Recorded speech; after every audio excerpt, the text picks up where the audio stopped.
works. You can't just demand your rights from those that have power over you, and then exercise your dictatorial rights against those who are subject to your power. And you shouldn't get too mad about the power thing either, because yeah, it is a minor power.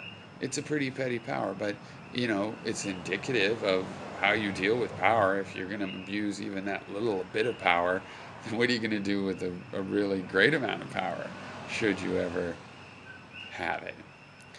So,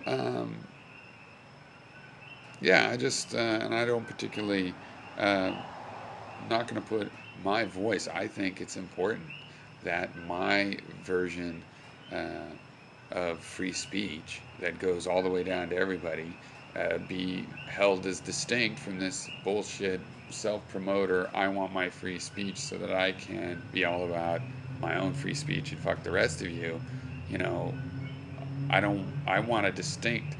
My free speech advocacy is different from that kind, because that is fake. That kind.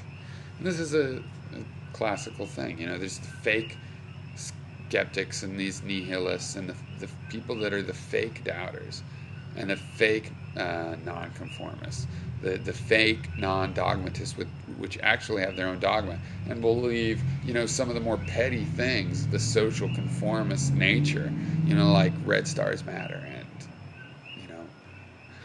how many people listen to you is correlated to how true what you say is, and all of this bullshit. So they just take as assumptions while talking up a big, Che Guevara revolutionary story. But yeah, if you want help fighting censorship, then become more, uh, less hypocritical and more sincere.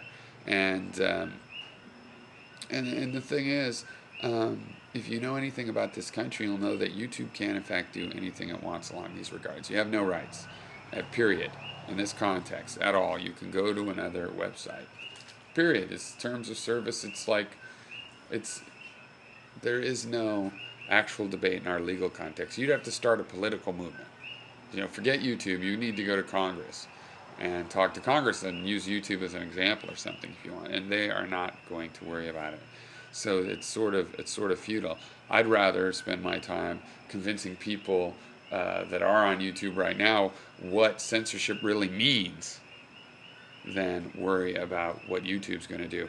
And it's funny because really, YouTube, I don't agree with what they're doing now, but I do feel that it's inevitable. This happens in every one of these peer-to-peer sharing kinds of things when it's commercially based every single time. So it's only a matter of time. And YouTube's, maybe not doing as bad as some examples from the past, but who knows how bad it's going to get. So at any rate, they're doing a lot better than the likes of Gary and Fake Sagan, who are just pro censorship. That's all there is to it. If you're for the censorship that you have the power to do, then you're for censorship.